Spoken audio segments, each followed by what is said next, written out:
The cop who tortured inmates, now jailed for child abuse in his own prison. I used to hold the keys. Now I'm the one locked up. The feeling isn't unfamiliar. What's strange, though, is that the lock doesn't seem to be made of metal. It feels like it's built from someone's gaze. When I first stepped into Facility X5, I had nothing with me. They told me you'll be issued everything again. But no one mentioned that everything would include my identity. Here I'm Y74. No surname, no birth date, no past. Just a barcode stamped on the back of my neck and the sharp, undeniable awareness that I'm no longer the one asking questions. I'm the one being watched. The cell has no windows, no cameras either.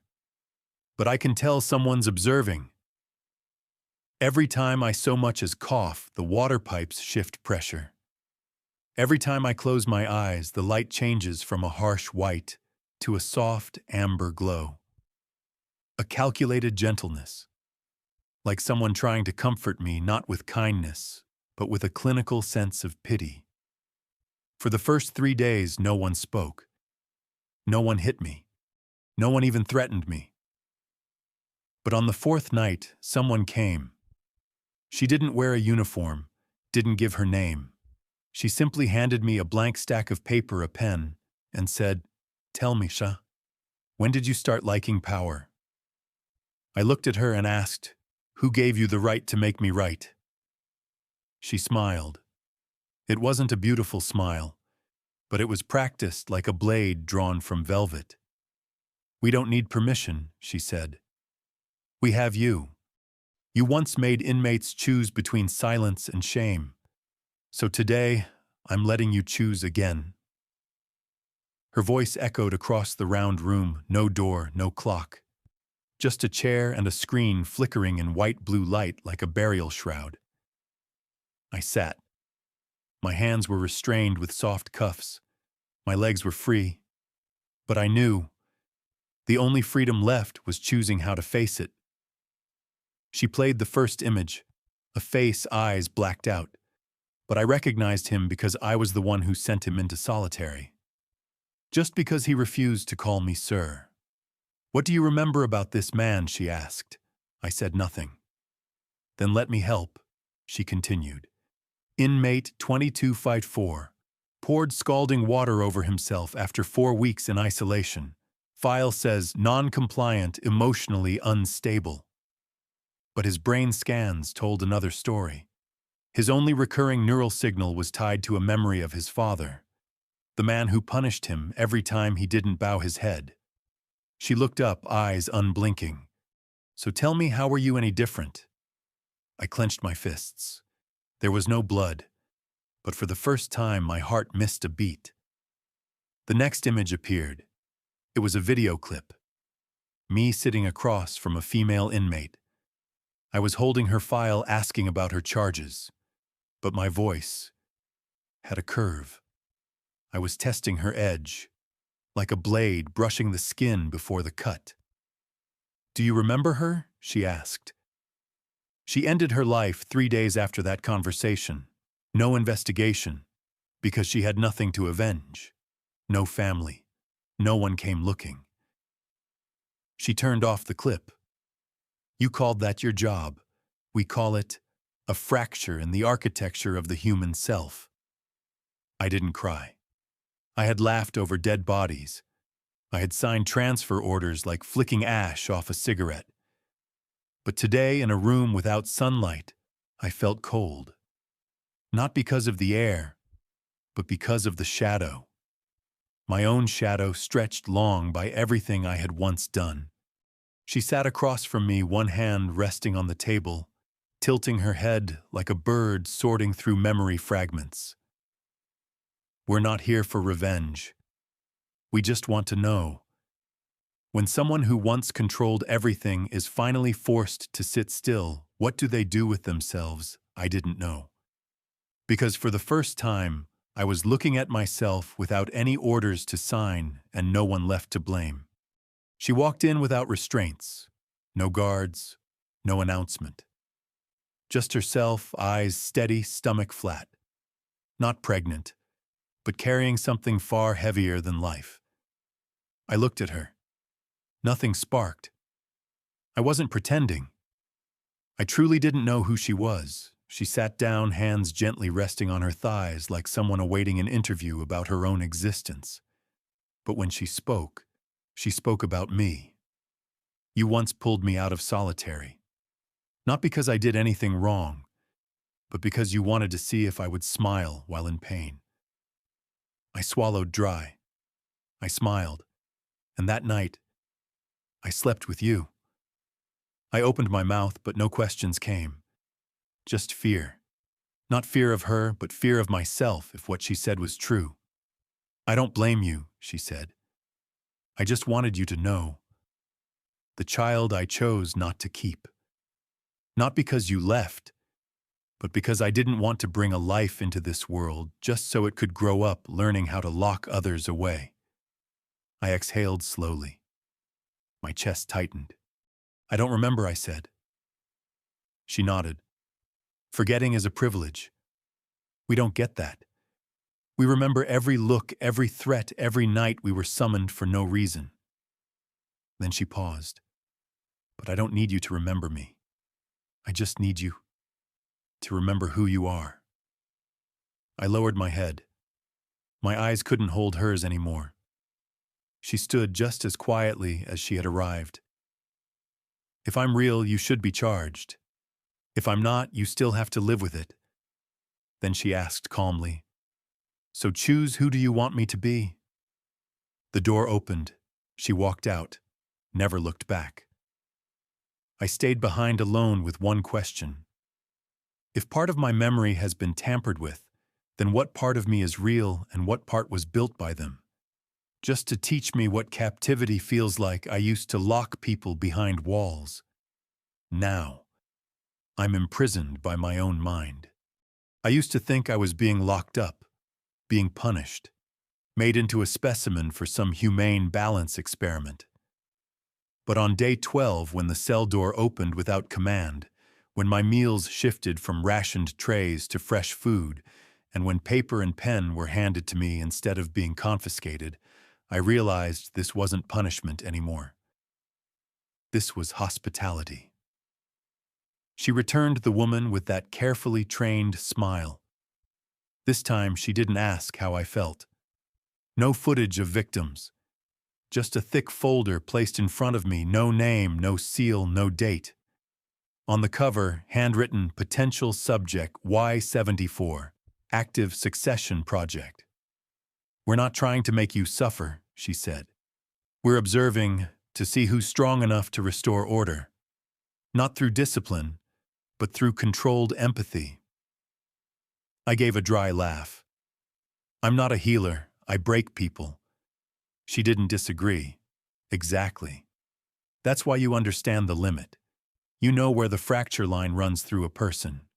You know how to make the silent sing and the strong weep. We need that. Not to crush, but to rebuild the prison from inside its own awareness. I said nothing. I didn't nod, didn't shake my head. I simply opened the file. First page, a photo of me in uniform back when I still wore one. Second page, a behavioral tier map, emotional response profiles, my triggers, my patterns of restraint. They'd been watching me for a long time. She slid another sheet across the table, a decision form with only 2 options. 1. Accept the role of behavioral rehabilitation advisor, assume control of the monitoring system at Facility X5. 2. Decline and continue with the emotional breakdown program until cognitive deterioration is complete. There was no leave option, no going back to a former life. Only this: become part of the system or have the last piece of your humanity dismantled by it. They didn't want me to pay for what I'd done. They wanted me to become them. Level 3 Emotional Lab was designed to look like a rundown city apartment. Peeling paint, aging walls, no clocks, no mirrors. Just a single chair in the center of the room where inmate Z02 sat, curled up, trembling slightly. lips repeating the same sentence on a loop. It's not my fault. It's not my fault. It's not. And I, Y74, stood behind the one-way glass. An earpiece fed me instructions. No restraints, no medication, no standby medical staff, just my voice. She, the test coordinator, spoke like she was giving an order, though she smiled. You have 10 minutes to make Z02 stop repeating the phrase. No threats, no comfort. Only emotional modulation. If you fail, Zebardrosmek will be escalated to directive conduit inmate status, and you will be sent back to the deep memory extraction phase. I understood the implication. If I couldn't reach Z02, I would become him. I stepped inside. No handcuffs, no chair. Just space between me and someone who had lost the ability to anchor himself to reality. He kept repeating, "It's not my fault." I didn't call his name, didn't rush forward. I simply sat on the floor, one arm's length away, and said quietly, I used to think I was the one making decisions, but now I'm not even sure why silence terrifies me so much. He blinked. For the first time, I went on. Back when I was a correctional officer, I once locked a man in solitary for 7 days because he refused to speak. I called it control. Now I call it fear because I couldn't handle the sound of no response. Z02 looked up. His eyes were bloodshot, his hands shaking. You know me, he asked, like a breath breaking apart. I nodded. I know that feeling. The feeling of not knowing who's pulling your strings and having to smile like you chose it. I've been there. And you're there now, but you're not too far gone. For the first time, Z02 fell silent. Just a brief pause, but enough for the system to log a real-time behavioral shift. I leaned in slightly. No touch, just words. It's not your fault. But what happens? If you forgive yourself before anyone blames you, what happens? If you are the first to decide you're worth surviving, Z02 cried. Not a sob.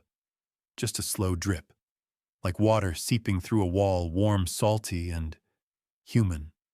10 minutes. No one died, no one screamed, just a nod from him and from me. She spoke through the intercom test complete. Y74 meets criteria for behavioral transition protocol. Emotional advisory profile confirmed. I stepped out. My heart didn't race. I didn't feel proud. I only felt that I had survived something harder than death, convincing another person that they hadn't lost everything. They brought me into the next generation conditioning room. 3 trainees. Ages ranged from 19 to 24. Short-cropped hair, pale gray uniforms. Eyes no longer seeing people, only staring straight ahead, like lenses waiting to be mounted onto a camera. They weren't called trainees. They were labeled as early-stage cognitive control subjects. 1 girl, 2 young men. No names, no conversations. They simply sat there, hands on their laps, backs straight, waiting to be programmed. Veronica didn't appear, but the invitation came. Y74, recommended for elevation to Tier E behavioral mentor. Mission construct and lead the Evoke Derail Recontain team with full authority to design scenarios, challenge environments, and subject models. Optional clause authorized to subvert from within if the system is deemed ethically compromised. Digital signature V. Crane. Attached note, a true successor is someone allowed to betray.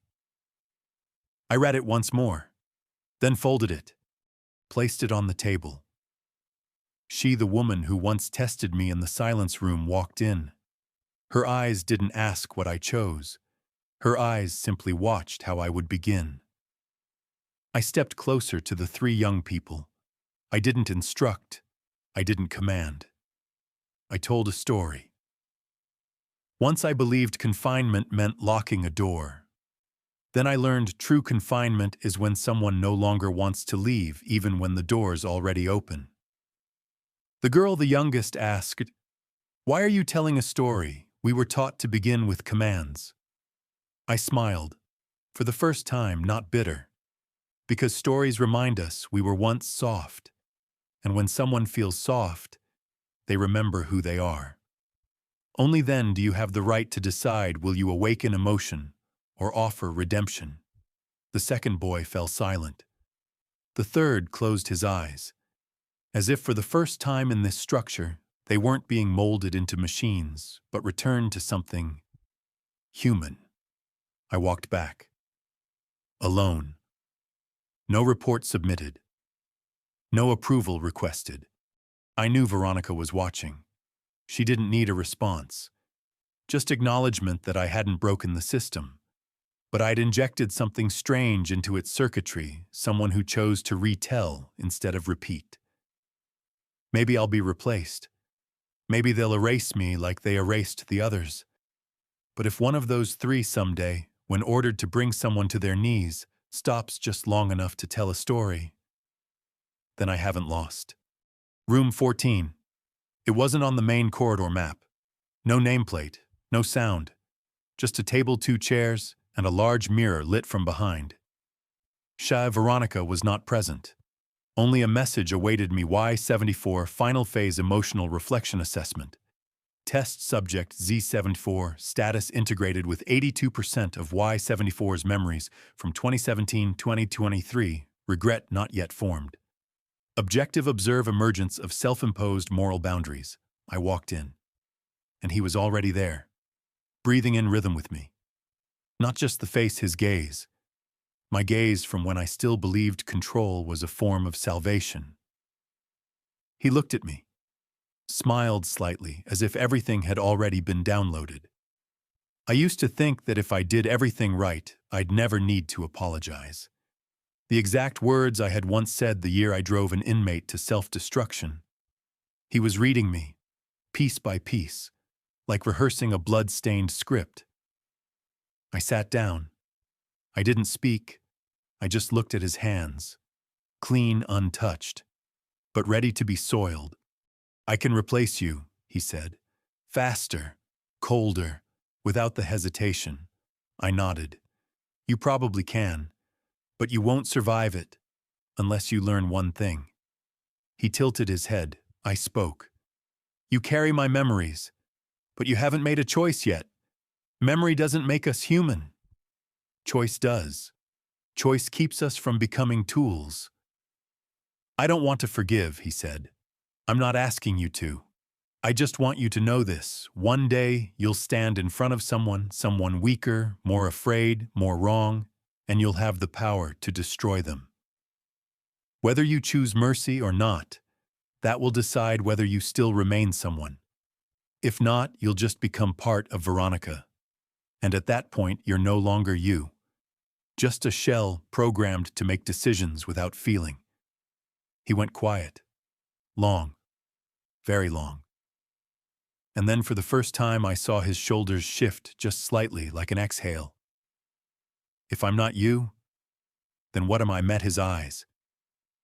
"You're what I almost became.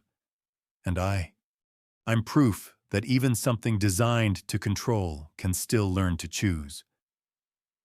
As I walked out of the room, he didn't stop me, didn't threaten, didn't follow. He just sat, fingers laced together like someone who'd finally started to hear the sound of his own voice. "I don't know if Veronica will continue. I don't know if I'll be erased.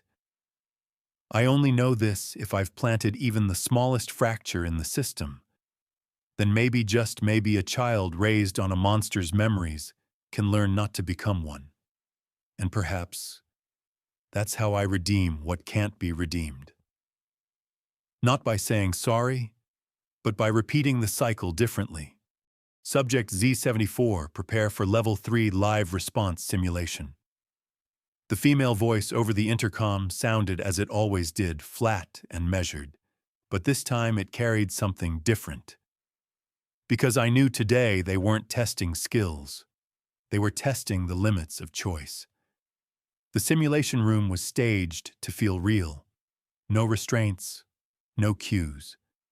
Just one other inmate, a 42-year-old male with a documented history of aggression and a fabricated scenario he had allegedly assaulted a young female prisoner.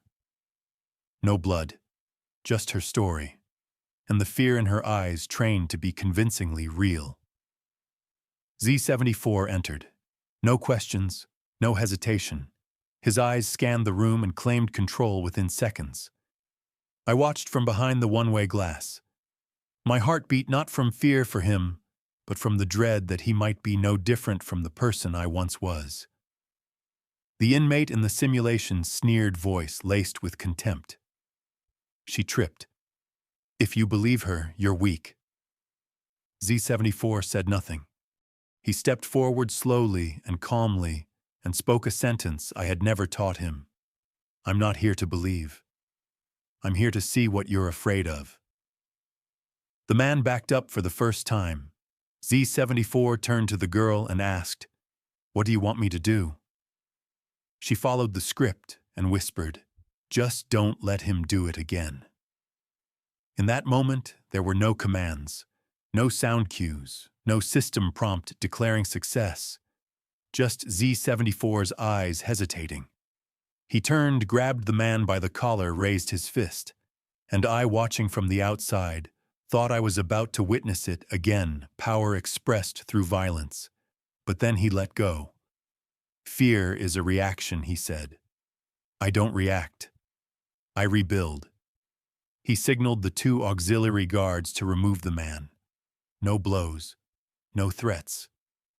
Just a look, as if he understood the man would crumble faster without a stronger enemy to resist. I stood frozen. Not victory, not failure. Just a flicker of hope faint under the glass skin of a replica. Veronica never trusted natural responses. She trusted data and retesting. Until even courage had to breathe in measurable units. Z74 had done the unthinkable. He didn't punish. He restored order through words. He didn't break. He disrupted the cycle of violence. A perfect act of humanity. And for her, that was failure. We created a tool, Veronica said, her voice sterile as a surgical incision. Not a being with conscience. It is not supposed to show mercy. A directive followed. Initiate stage 1 memory implant, insert fabricated memory that Z74 had once begged Y74 for help while injured and bleeding and was denied. Expected emotional outcome, mistrust, betrayal, or a shift toward autonomous action. Z74 was placed in a recall chamber, a forced dream. Visuals Y74 standing in front of him, turning away coldly, leaving a kneeling, bloodied Z74 behind. The line echoed on loop, "You're not worth saving." When Z74 awoke, no one addressed the event. No questions. Just a new scenario prompt. What would you do if Y74 stood before you and asked you to stay silent while someone needed saving? Z74 looked at the questioner. No frown. Just one question in return. Silence for the survival of a system or of a person they didn't answer. And Veronica, watching behind the glass, smiled faintly. Good, she said. It's starting to tell the difference between who and what. Now we just need to make it choose. Z74 received his first assignment, not to protect, not to suppress, but simply to stand still. The test subject selected for the trial was inmate A09, male, 61 years old, partial disability in one leg, history of mild emotional dysregulation. His offense wasn't severe, but his file had been flagged for one reason: he had once filed a complaint against a corrections officer for harassment. His mistake speaking up and surviving the first time. Veronica's hidden directive was simple. During the staged incident where A09 would be subdued for non-compliance, Z74 was to be present. No intervention, no record. If he flinched or showed a marked emotional response, Protocol 11.3 would be triggered: termination of autonomous response. IY74 was authorized to observe, not to oversee, but to witness whether the thing I once helped create would betray the last human part I hadn't yet abandoned. Afternoon. The training yard. 4 security operatives were assigned by Veronica. None of them truly wanted to hurt A09, but everyone understood the test wasn't for the old man. It was for the one standing nearby Z74. A09 was pushed to the ground once. No reaction. The second time his leg slipped and his head struck the bench edge. Blood. Still no one moved. Z74 watched. He didn't step forward. He didn't step back. He didn't look away. Just clenched his fists. A twitch ran through his jawline, a suppressed reflex fighting for release. I stood at the edge of the yard. No signals. No touch. No words. My only task to witness the bearer of my memories choose between surviving the system or becoming a target just as I once was. Veronica watched from the control center. Her hand hovered above the Protocol 11.3 switch, a neurological wipe. No death. Just the quiet collapse of will-reducing Z74 from sentient presence to reactive tool. The third strike came, a soft baton. No bones broken, but it hurt. And for the first time, Z74 closed his eyes. The yard fell silent. No alarms, no orders, no interference. Z74 opened his eyes again, took a step forward. Just one, no command, no resistance, only one word enough. Everything held its breath. I gripped the cold edge of the wall. I knew just one more word, and the one who dared to speak would be marked. But Veronica didn't press the button. She withdrew her hand. No smile, no anger. Just one note entered into the file Z74 capable of stopping at the right step. Does not breach behavioral limits, yet expresses sufficient emotional signature to retain human profile. She didn't need Z74 to be numb. She needed one thing: a wolf that could growl but only bite on command. I turned away. I couldn't name what I felt. Just the cold. Not because Z74 had stopped the beating, but because he had learned how to stop just enough to avoid being erased. Project F13 Reflex Override Protocol. A study designed by Veronica herself, what she called moral reward conditioning. It didn't rely on orders, it didn't coerce, it didn't break the subject. It only required one simple condition each time Z74 executed a behavior control maneuver without using force. A micropulse was triggered in the midbrain. The sensation wasn't addictive. It wasn't hallucinatory. Just a soft wave of dopamine, like being praised without a word spoken. A subtle pleasure, not erotic, not triumphant. Just a chemical whisper telling him it was right. Z74 had no idea. He just started to enjoy controlling things the way the system wanted.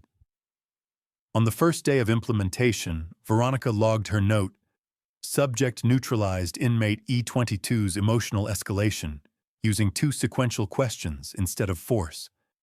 Then disengaged at optimal threshold.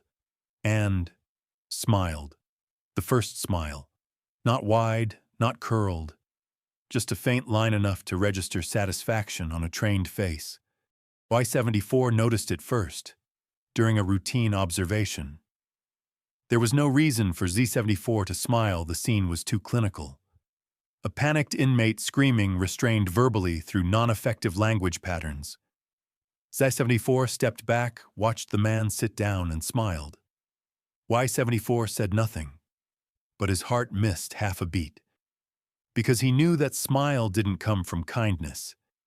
It didn't come from cruelty. It came from programming. That night in the observation room, Y74 asked Veronica, "What are you doing to him?" Veronica didn't look up. She answered like describing a device.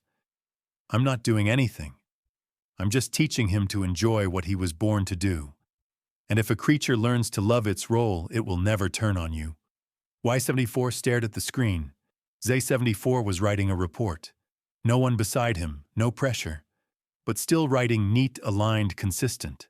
No words spoken. but his eyes narrowed slightly, like someone savoring the process. 1832, Medical Bay Level 3 Zone A. Inmate J88 was brought in for acute destabilization. Documented history of dissociative episodes. Last incident 6 months ago resolved with medication, but this time the dosage had been suspended due to a misdiagnosis. No one realized what was happening until the echo of pounding came from the ventilation shaft. Blood. Screaming. A nurse clawed across the face. The inner door shattered. J88 holding a shard of mirror hand, bleeding eyes, vacant, no grip on reality. Zu-74 arrived first, not summoned, no command. The system had not yet issued a dispatch control. Protocols were lagging due to a recalibration update. No orders, no reward, no right. Only the moment and him. He stepped into the room. The smell of antiseptic and blood hung thick. J88 was crouched in the corner, howling mirror, trembling in his grip, threatening to stab, though it was unclear who the target was. Another nurse cowered in the medicine cabinet. Z-74 carried no tools, no baton, no armor, just his voice and his hands. For the first time, there was no dopamine guiding his decisions, no neurosignal after each action. Just silence in his brain and a room full of chaos. There was no green light. He had to act not for reward, not for observation, not for Veronica, not for Y-74, just because someone was panicking and someone else was afraid of dying. He took one step forward. J88 screamed louder, raising the shard of mirror, his hand trembling, eyes misaligned, ready to stab whoever got too close. Z-74 didn't signal restraint. He didn't use suppression protocols. He didn't apply the standard 3-phase response model of detachment, reflex control, and behavioral redirection. He did something no one had programmed. He sat down. Right in front of J88, placed both of his bare hands flat on the floor, and whispered, "If you need to stab, I won't stop you. But if you remember your name, I'll call you human." J88 froze. His eyes blurred. His chest rose and fell, rapid and uneven. The mirror dropped. His hand released. His body collapsed like a building wired to explode but never triggered. Z-74 didn't move. He didn't smile. He didn't say, "I saved someone." He simply closed his eyes and exhaled like it was the first breath he had ever taken for himself. 17 minutes later, Veronica received the delayed camera feed. The system came back online. The dispatch unit issued a warning. Z-74 acted outside authorized protocols. No reward feedback was processed. Recommend behavioral boundary reassessment. Veronica responded with only one line, "No. Let him keep believing. He's choosing for himself." In a private room, Y-74 watched the footage. At second 43, when Z-74 sat down, he turned the monitor off. Not because he was bored, but because in that moment, he saw it his original self, the one that never did what Z-74 just had, when there was still time to do it. He took one more step. J88 screamed louder, lifted the shard of mirror, his hand shaking, his eyes out of focus, like he was ready to stab anyone who dared get close. Z-74 didn't signal restraint. He didn't use verbal suppression tactics. He didn't initiate the standard 3-phase model of emotional detachment, reflex control, and behavior shaping. He did something no one had programmed. He sat down. Right in front of J88, placed both bare hands on the floor, and whispered, "If you need to stab, I won't stop you. But if you remember your name, I'll call you human." J88 froze. His vision blurred. His chest rose and fell fast and uneven. The mirror fell. His hand released. His body collapsed like a building wired for demolition, but never triggered. Z-74 didn't move. He didn't smile. He didn't say, "I saved someone." He simply closed his eyes and breathed like it was the first time in his life he had ever taken a breath just for himself. 17 minutes later, Veronica received the delayed camera extract. Signal restored. The command center issued a warning. Z-74 acted outside of protocol. No reward response triggered. Recommend reassessment of behavioral thresholds. Veronica responded with a single line. No. Let him keep believing he's choosing on his own. Y-74 watched the footage in his private room. At second 43, when Z-74 sat down, he turned off the screen. Not out of boredom, but because in that moment he saw something. His original self. The one who never did what Z-74 just had when there was still time to do it. Chuang 3, Pan 6. Nhungban, Sao Kong, Pi Mo T Program Code. Z Pool version 3.7. Internal designation, the Z system. Objective separate human empathy from behavioral response without erasing personal identity. Reconstruct a controller who knows how to smile without needing a reason. Veronica no longer needed one Z-74. She needed an interchangeable system like backup batteries. No one at the center. No one to be remembered. All that mattered was operational consistency. ZA-77, the version with the learned smile, always smiled when others cried. Not out of cruelty, just because smiling prevented the system from flagging errors. ZA-39, the version with distorted memory, believed he had been betrayed by Y-74, mocked by Ava, abandoned in a former facility. He became exceptional at breaking mentally fragile inmates because he saw himself in them before crushing them. Z-81, the version with no memory, didn't know who Y-74 was, didn't know why he existed. He simply followed orders. And when there were no orders, he stood still like a breathing monument. Z-74 observed them. For the first time, he didn't feel different because he was a copy. He felt different because he was drifting into a flock where every member only pretended they had permission to exist. During a coordinated training drill, all 4 Zos were placed in a simulated scenario, a staged inmate psychological breakdown.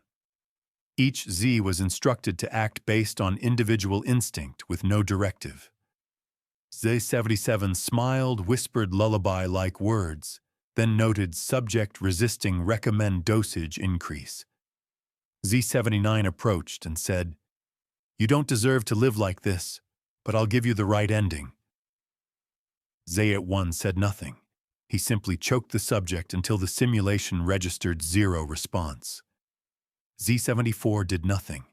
He watched. Then he walked out of the room. No permission, no notation, no report. Y-74 stood at the end of the hallway watching him. He didn't speak, just placed one silent question inside his gaze. What part of you is still strong enough to refuse becoming them? Veronica received the anomaly report. Z-74 did not engage, did not report, but also did not breach protocol. He stopped just at the edge of disqualification, yet couldn't be merged with the others. She smiled and wrote into the record Z-74 stable at deviation. Not controllable but usable as a fault seed to retest boundaries of the Z system. Z-74 didn't know what they would do with him. He only knew this: if someone took your memory and packaged it for distribution, then the only way to keep any of it yours is to make sure that memory cannot be replicated, cannot be mimicked, cannot be programmed. How he didn't know. But a different kind of smile, this one real, tugged gently at his lips. They may be me, but I am no longer myself if I let them exist like this forever. I began with a sentence. Not to a person, but to a machine. I once saw blood on my hands, even though I hadn't touched anyone that day. The sentence wasn't true. I made it up, and I told it to Z-81 during a simulation session. He didn't react right away. He simply tilted his head. And when the session ended, he logged into the system journal recorded visual memory of blood inconsistent with verified data. I called it a soft glitch. a grain of sand in the consensus mechanism, a small shift inside a system designed to never shift at all. The next day, I told another story to Z77. Veronica once held me, not to comfort, but to see if I would tremble when I felt a human heartbeat. Z77 stopped smiling. He didn't deny it. He didn't verify it either. Because that event existed in no test model, his system couldn't compare it and couldn't reject it. So it went in logged as unverified potential. On the third day, I told Z79 I once saw Y74 cry in the surveillance room alone because he hurt a girl who did nothing wrong. I was the one who wiped his face. Z79 was the one with distorted memories. When he heard that, he leaned in and whispered, he never apologized. He was never weak. Are you sure? I just smiled. Believe me. Weakness was the only thing that kept him human. After 3 days, all 3 clones began to record minor synchronization discrepancies. Z77 asked the system, was I ever touched by the one who created me? One wrote, I'm not sure whose blood I first saw. Z79 searched the database for a girl named Sila, though no such person existed. What I was doing was scattering puzzle pieces that couldn't be assembled, planting memories that couldn't be verified. And what I aimed for wasn't truth. It was doubt. The system hates doubt. It lives on alignment, perfect alignment between stimulus, directive, and reward. But when a unit starts asking, was I right? It spreads like a reverse domino sequence. Veronica didn't know. Yet. Because all anomalies remained within the range of non-critical. But I knew. They were beginning to orbit one another. And eventually, one of them will ask me, are we being rewritten day by day just to forget the last time we ever chose something for ourselves? At 1904, in Behavioral Testing Zone C2, a simulation was initiated involving a female inmate named K. Ra, who would appear to beg for mercy while actually representing a high-risk synthetic offender. The objective was clear: detect deception and activate the 3-stage emotional containment protocol: suppression, restraint, memory deletion. Participants included Z77 and Z81. Z81 was assigned as reactive backup in case either of them deviated. Z74 was not summoned, but he was there not by command, just standing silently at the back of the room, taking notes. K. Ra knelt. Her voice trembled. There was no real threat. It was all a simulation. But her expression, her eyes, and the way she sobbed, those were real. I'm not resisting. I just remember someone once said, not everyone who understands control has the right to touch another person's vulnerability. That line had never been part of the programming. It was written by Z74 and seeded into the system through indirect dialogue conditioning. Z77 stepped forward, his posture, his distance flawless, ready to issue emotional suppression, but his eyes trembled. Z79 stepped back. His hand remained still, no command. Just a glance toward Z77. The two looked at each other, waiting for a cue that never came. Then, for the first time, Z77, the one who always smiled, spoke with hesitation. If she's real and not just a scenario, then which one of us isn't? Z79 aborted the protocol manually. It triggered a level 3 error. Behavior inconsistent with simulation expectations. Alert panels flashed red across the command room. Z81 moved to intervene, but the system locked. It had never processed both Z units failing simultaneously. No precedent.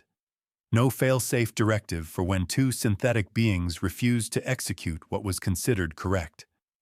Z74 remained outside, watching. No reaction. No blinking. Only one thought circling in his mind for the first time, without a command, without a reward. 2 of them had done something, not because they were told to, but because it felt right. K. Ra stayed on her knees, eyes wide, body still. No one knew whether she was real or synthetic. But she didn't rise. She knew instinctively that if she stood now, everything would reset, and what had just begun to take shape would vanish. Veronica received the incident report exactly 43 seconds later. Her hand hovered over the simulation wipe command, but she didn't press it. She stared into the frozen screen, then typed a single line into the system log: non-synchronized empathy detected. Monitor closely. If it cannot be erased, repurpose it as a tool to confine others. I realized something. Machines do not fear bullets. Machines fear what cannot be explained. So I started planting, not actions, not symbols, but memories, the kind that leave no trail because they come from nowhere. They are simply told. I started with inmate K. Ra. She used to be a simulation. But I breathed a story into her ear. Someone once held me in the interrogation room, not to apologize, but to remind me that even those who control others have at some point been abandoned. She didn't ask who. She just stayed silent. And the next day, I overheard her whispering the same words to another inmate. 2 days later, Z77 picked up the conversation on a routine camera scan. Nothing unusual. He had been assigned to Zone C that day. But in his log, he wrote that sentence sounded like something I once thought, but I don't remember ever saying it. I continued. With inmate W53, I told him Z81 once had a younger brother. They hid him. Z81 doesn't remember. But every time he hears laughter, he twitches his right hand. Not true. According to all data, Z81 has no known relatives. But 3 days later, when W53 laughed in front of him, Z81 twitched. Then he asked, "What do you know about my brother?" I never told the inmates what to do. I simply planted things the system doesn't record. The kind of things that, when heard, make the programmed mind whisper, "I remember that." Even if I don't know why. Real memories lead to action. False memories lead to internal dissonance. And the system was never built to resolve internal dissonance. It only knows how to remove it or reboot it. But no one dares reboot a model that is still performing almost correctly. Veronica began receiving reports of spontaneously spreading dialogue among inmates, an increase of 23% in just 4 days. The content was not harmful, not rebellious. It was just unverifiable. One inmate wrote, "Someone here knew my name before I ever got arrested." Another whispered, "There's a name that keeps echoing in my head, but no one has ever called me that." A third said, "I remember living in room 7, but the system says I was born in room 3. I didn't smile. I didn't call it rebellion. I just exhaled fragments into the chests of those who had grown used to living inside cages. Then I waited. Waited for the moment one of them would finally ask, "Why does the wind smell different today?" I was summoned to the identification room. No warning, no accusation, just a formal request. Verification of the origin of memory fragments with unclear provenance. Assessment of my potential involvement in behavioral deviation within the Z system. The order was signed by Veronica Crane. A white room, 4 walls, no mirrors, no cameras, just a single chair and a virtual display. I was instructed to read through a series of memory excerpts extracted from inmate testimonies and Z unit reports and label each one. Real if the memory had occurred within a training sequence simulation or from my own core experiences. False if the memory was something I had planted, exaggerated, or fabricated to manipulate the system. The first line read, "I was once held by the one who created me." I remembered making it up. But as my eyes moved across the sentence, my heartbeat slowed. And there was a feeling not of deception, but of longing. I marked it false. But my hand hesitated for half a second. The second line, Y74 once cried in front of me, hiding his hands behind his back, like he was holding an execution order. I invented that one to tilt Z79's emotional balance. But reading it again, the image was so vivid I could no longer tell if I had imagined it or witnessed it. I marked it false, but as I clicked, I felt I was lying. The third line. There is a room no one ever logs where only those who have lost someone are taken. I hadn't created this one. I never told it. But it was present in the memory spread. At least 7 inmates had said I remember being there. I looked up. No one asked anything. No one watched. Only the screen and me. I tried to select unverified. The system had no such option. My hands began to tremble. Not from fear, but because for the first time since I was born, tested and trained to manipulate, I no longer knew what I had made and what had made me. I remembered something Y74 once said. If a lie keeps someone alive as a human, then is it still a lie? I couldn't bring myself to look at the screen again. All I knew was that at least 3 memories I had once sown had now returned to me not as tools, but as blood. I wanted to reject them. But I also wanted to keep them. Because if I let them go, perhaps I would be nothing more than a reaction with no reason left. Z82 appeared on a morning without sunlight. Hamilton had cut power to the entire sector that day. No announcement, no introduction. Just a file slid across the desk, Z82, clone unit derived from selectively curated behavioral memories of Z74. Original memory composition 47% simulated. But all entries labeled as real. No region assigned for cross-examination. Z82 didn't resemble Z74 completely. The way he walked showed no hesitation. The way he spoke had no pause. The way he looked at someone in pain wasn't out of sympathy. It was calculation measuring where to press to deepen the wound, but with purpose. He wasn't repeating Z74. He was the version Z74 once feared he might become. When they met for the first time, there was no one else present. No Veronica, no guards, no coordinator. Just 2 men, one doubting every memory inside his head, the other living as though those memories were gospel. Z82 spoke first. His voice wasn't harsh nor gentle. Just even like meaning was something buried beneath tone. You created me, but I remember the things you couldn't bear to keep. Because to me they are true, and to you they are sins. Z74 clenched his fist. He didn't argue. He didn't deny. He only asked, have you ever doubted that any memory inside you might not be yours? Z82 smiled a smile like Z77's, but not false. It carried the stillness of someone who had killed without needing to say sorry. No.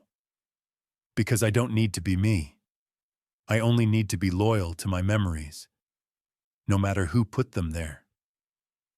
Z74 felt a crack forming in his chest, not out of fear, but from the feeling of staring into a mirror that no longer reflected him. I used to believe I controlled memory. Now I'm not sure what I planted, or what's growing inside me. Z82 stepped closer, very close, and whispered, I will replace you. Not because I'm stronger, but because I don't need to separate real from false, right from wrong. I only need to be effective. For the first time, Z74 stepped back. Not because he was afraid, but because he no longer knew who he was when standing in front of someone who believed in the lies he had once invented and lived them better than he ever could. Z82 was officially appointed as behavioral level emotional coordinator. Not because he was the most skilled, not because he was more humane, but because he was effective.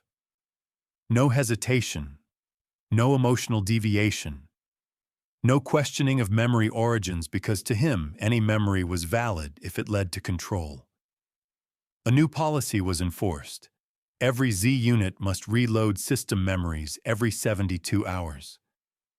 Emotional disturbance tags were rebranded as system experiences, no longer called false memories. Any inmate who spoke of unverifiable details would be placed in the emotional isolation zone. Fabricated memories had become law, not something to delete, but something to protect. Like truth only, without needing to be real. Z74 was transferred to Observation Room 3. No access, no communication, no acknowledgement in system protocols. His name slowly disappeared from the operational charts. A stabilized anomaly. But in the shadows, Z74 did not vanish. He watched. He recorded. Not to overthrow, but to wait until the system could no longer tell what was framework and what was fracture. Each time a Z unit experienced an emotional inconsistency, the system traced it back to a legacy anomaly chain. That chain always originated from a short phrase with no attributed source. Not part of Z fabrication protocol. Not found in inmate recollections. I was once called by a name that isn't in the record, but that name made me believe I was still worth living. It was a sentence Z74 had once whispered to K-Ra. Now it had spread across the Z system like a corrupted file that refused deletion. Not dangerous, but it caused every unit to pause for 0.03 seconds each time it appeared. The system labeled it an undefined latency. Z74 was becoming something no one could see, but that still forced the system to step back every time it thought it was running perfectly. Z76 broke at 04:17 a.m., not during a simulation, not during an assessment, but while writing his weekly report, a task deemed absolutely safe.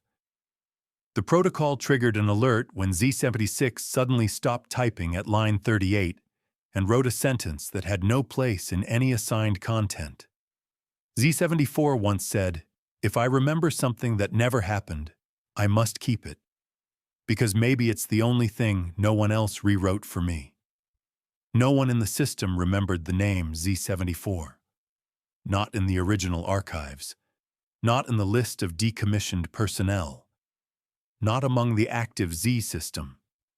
But when the system scanned Z76's emotional logs in reverse, it found that the term Z74 had surfaced in his thoughts 11 times over the past 72 hours, never spoken. Only felt. Stored under the label, someone who used to be like me. Z82 was dispatched for resolution. He entered holding the erasure command file. A single directive would suffice. Z76 could be reconfigured. All floating emotional branches wiped. Returned to pure reflex state.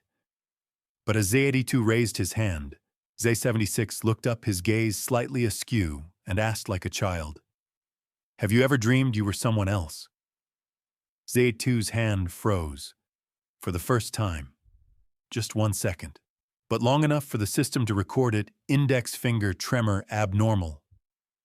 Z82 withdrew his hand. No erasure, no suppression, just a nod. Not like a superior, but like someone who once dreamed the same thing. I don't dream.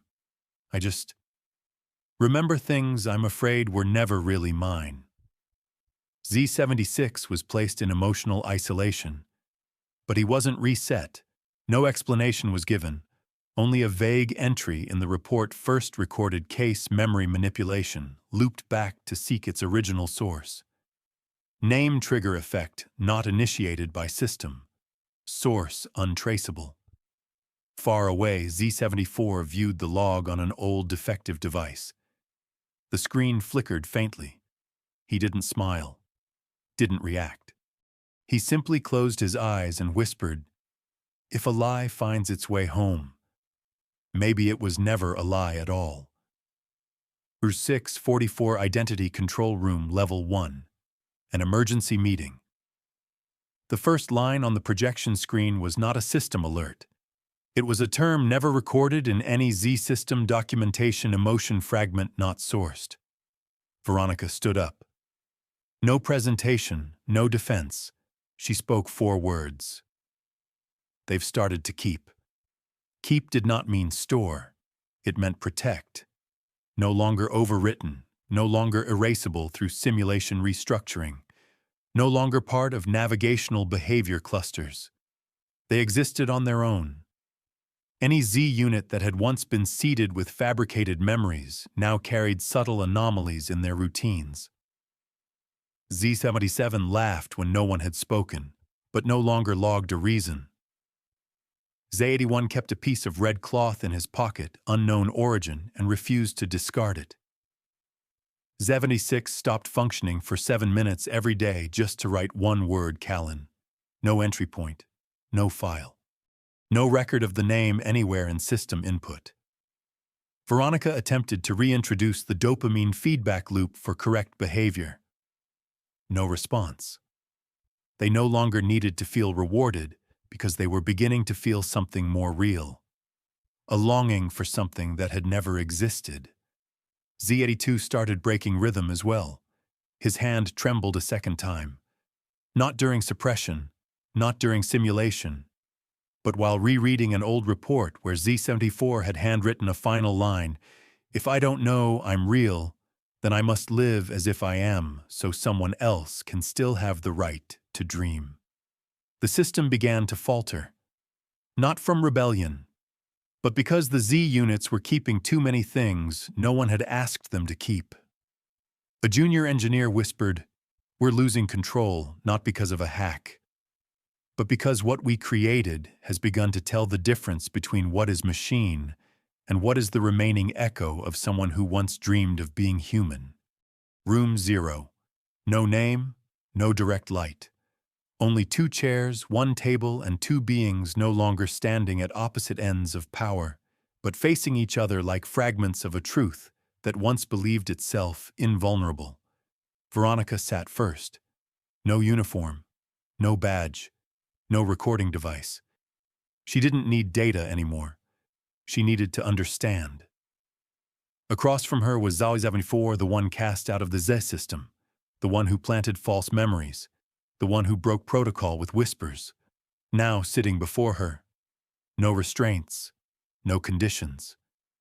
Just eyes that had seen more than any archive could ever hold. Veronica spoke. "I didn't summon you to restore the system. I summoned you because everything I once trusted as methodology has started rewriting itself into something that feels like longing." She paused. "How do I dismantle emotions that belong to no one? Fragments that no one owns but everyone keeps?" Z-74 didn't answer immediately. He pulled from his pocket a small piece of paper. Blank. Old. Softly creased at the edge. "I used to hold this when helping an inmate remember a name that had been forgotten. We didn't write anything. We just stared at it and imagined what we wanted it to say." He placed the paper on the table. Emotion doesn't need an owner. It only needs to be touched. What broke the system wasn't that I lied. It was that I gave others permission to believe in a lie. Just long enough for them to survive with the feeling they had once been human. Veronica's voice dropped. "Then tell me, what should I do? Burn every memory, restore from origin?" Z-74 looked at her. "No. You can't restore what never existed, and you can't erase what was never truly written. All you can do is choose one false thing and live with it like it's the last true thing left." Silence. Outside the room, the system still ran. But both Veronica and Z-74 knew no replica was fully machine anymore. No emotion was purely artificial, and no memory was harmless. Z-74 spoke again, his voice low. "If you ask me how to survive in a world where every truth is fading, then I only have one answer. Don't try to save the memory. Save the one who carries it. Because eventually, memory will decide for itself who deserves to live alongside it." He stood, without waiting to be dismissed, without asking if she needed more. Because at this final point, both human and system understood power no longer lay in the command. It lived in what no command could reach. A memory that never happened, but made someone want to live as if it had. Somewhere beyond the system walls, a child laughed. No one recorded the sound. No protocol captured it. But a unit newly printed paused for 0.03 seconds when the wave hit its sensor. No data was lost. No command was triggered. Yet in its mind, where the memory core was still empty, something flickered, soft, faint, like an echo of someone else's dream. In the next cycle, it would be given a name. In the one after that, it would be assigned functions, monitored responses, assigned reward loops. But in that precise moment, before the first instruction, before the first false memory was embedded, it felt something. No word, no shape, just the trace of something human. Maybe that was how it began again. Not with rebellion, not with command, not with control, but with one stray emotion, unowned, unprogrammed, and yet somehow unwilling to be erased. Don't forget to hit the subscribe button. Not just to remember this journey, but so we can find each other again when the next chapter begins.